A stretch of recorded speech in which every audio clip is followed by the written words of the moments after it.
2026 മാർച്ചിൽ to night, എന്നിട്ട് നൈറ്റിലോ nothing. 2026 മെയ്യിൽ ടുമോറോ നൈറ്റ്, എന്നിട്ടോ ഒന്നുമില്ല. പിന്നെന്ത് സംഭവിച്ചു? യുദ്ധം തീർന്നു, 2 ആഴ്ചക്കകം ഒപ്പിടും, JD വാൻസ് ഒപ്പിടാൻ പോവും. ഞാൻ എല്ലാവരോടും സംസാരിച്ചു. സത്യത്തിൽ എന്തെങ്കിലും തരത്തിലുള്ള മനോവൈകല്യങ്ങളുടെ പേര് നമ്മൾ ഇയാളെ വിളിച്ചാൽ അങ്ങനെ സ്വാഭാവികമായി രോഗമുള്ള ആളുകളെ അപമാനിക്കുന്നതിന് തുല്യമാവും. വട്ടനാണോ പൊട്ടനാണോ ഭ്രാന്തനാണോ സൈക്കോ ആണോ എന്താണ് എന്ന് അറിയാൻ വയ്യാത്ത വിധമാണ് ലോകത്തിൻ്റെ നേതാവായ നമ്മുടെ ഫ്രണ്ടിൻ്റെ ഫ്രണ്ടായ സാക്ഷാൽ ഡൊണാൾഡ് ട്രംപ് പെരുമാറുന്നത്. മാർച്ചിൽ പറഞ്ഞത് ടുമോറോ നൈറ്റ് എന്നായിരുന്നു.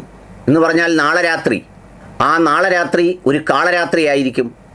ഇറാൻ ഭൂപടത്തിലേ ഉണ്ടാവില്ല, നിങ്ങൾ അള്ളാഹുവിനെ വിളിച്ചോളൂ എന്നൊക്കെ പറഞ്ഞാണ് അങ്ങനെ സമാനമായ അർത്ഥം വരുന്ന രീതിയിൽ ട്രൂത്ത് സോഷ്യലിൽ ഇയാൾ എഴുതിയത്. അത് കണ്ട് ആദ്യ തവണ ആയതുകൊണ്ട് നമ്മൾ ഈ എല്ലാ രോഗവും ആദ്യത്തെ തവണ രോഗമല്ല, അത് ഒരു മനുഷ്യൻ്റെ നിശ്ചയദാർഢ്യമായിരിക്കും, തീരുമാനമായിരിക്കും എന്നൊക്കെ വിചാരിച്ച് ഞാനൊക്കെ 3 മണിക്ക് ചാടി എഴുന്നേറ്റ് നോക്കി മൊബൈലിൽ. കാരണം ഇറാൻ അവിടെ ഉണ്ടോയെന്നറിയണ്ടേ. ഇറാൻ നിൽക്കുന്ന സ്ഥലത്ത് ഇനി ഒരു ഗർത്തമാണോ, പണ്ട് ഹിരോഷിമയിലും നാഗസാക്കിയിലുമൊക്കെ ഇട്ടതുപോലെ അണുബോംബോ ആറ്റം ബോംബോ വല്ലതും ഇട്ട് കത്തിച്ചോ എന്നറിയാൻ നോക്കുമ്പോൾ ഇയാൾ നാറ്റവും വിട്ട് കിടന്ന് സുഖമായി ഉറങ്ങുകയാണ്.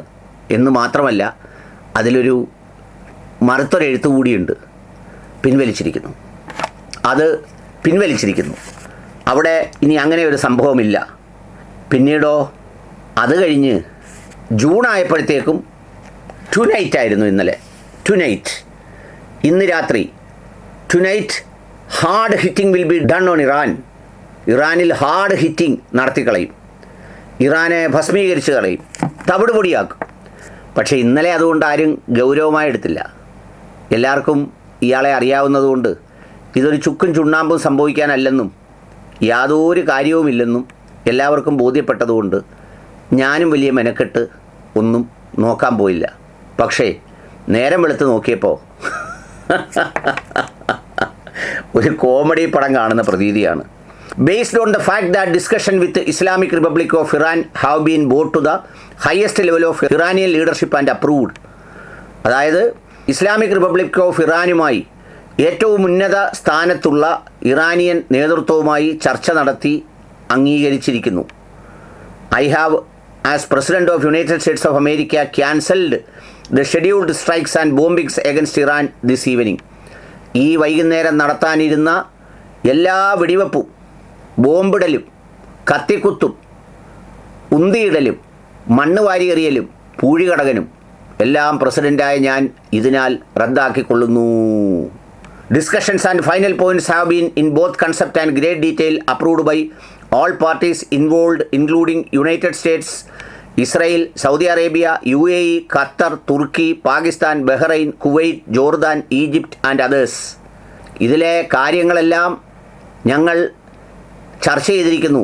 ആശാൻ്റെ നേതൃത്വത്തിലുള്ള ശിഷ്യന്മാരായ ആശാൻ അമേരിക്ക, കൊച്ചാശാൻ ഇസ്രായേൽ, ശിഷ്യഗണങ്ങളായ Saudi Arabia, UAE, Qatar, Turkey, അതിനകത്ത് പാകിസ്ഥാനും പെട്ടു, പിന്നെ കുവൈറ്റ്, ജോർദാൻ, ഈജിപ്റ്റ്, എല്ലാവരും പ്രധാന ആശാൻ്റെയും ശിഷ്യനായ ആശാൻ്റെയും പോയിൻ്റുകൾ അംഗീകരിച്ചിരിക്കുന്നു. Naval blockade will remain full force and effect until this transaction is finalised. ഇത് കൈവപ്പിട്ട് കൈമാറുന്നത് വരെ നാവിക ഉപരോധം തുടരും. Time and place of signing to be announce shortly. അധികം താമസിയാതെ ഒപ്പിടാനുള്ള സ്ഥലവും സമയവും അറിയിക്കുന്നതാകുന്നു. അതിനാൽ ഇതിൻ്റെ അർത്ഥത്തിൽ കമ്പക്കെട്ട് ഞാൻ നിർത്തിവെച്ചിരിക്കുന്നു. ഇനി ഞാൻ കോണകം കെട്ടി മടങ്ങിപ്പോകുന്നതാണ്. സത്യത്തിൽ എന്തുപേരാ വിളിക്കേണ്ടത്? ഇതിനകത്ത് ആശാനും ശിഷ്യനും കൂട്ടത്തിൽ അടി കൊണ്ട ആളുകളെ എല്ലാം ചേർത്തിട്ടുണ്ട്, അടി കിട്ടിയവരെ എല്ലാം ചേർത്തു. അതുകൂടാതെ ഇവിടെ നോക്കിക്കണ്ട് കിടന്ന എന്തായാലും പാകിസ്ഥാൻ അങ്ങ് രക്ഷപ്പെട്ടു കേട്ടോ, ദോഷം പറയരുത്. വെള്ളം കൂടി ഇല്ലാതെ ആപ്പാട് കൂടി നടന്നൊരു പാകിസ്ഥാനാണ്. അത് ഇപ്പോൾ എല്ലാ രാജ്യത്തിൻ്റെയും മധ്യസ്ഥക്കാരും ചിലപ്പോൾ അടുത്ത പ്രാവശ്യം സമാധാനത്തിലുള്ള നോബൽ സമ്മാനം അവർക്കായിരിക്കും കിട്ടാൻ പോകുന്നത്. നമ്മുടെ ഈ വിശ്വഗുരുവായിട്ട് ഇന്ത്യയിലുണ്ട്. കഷ്ടം.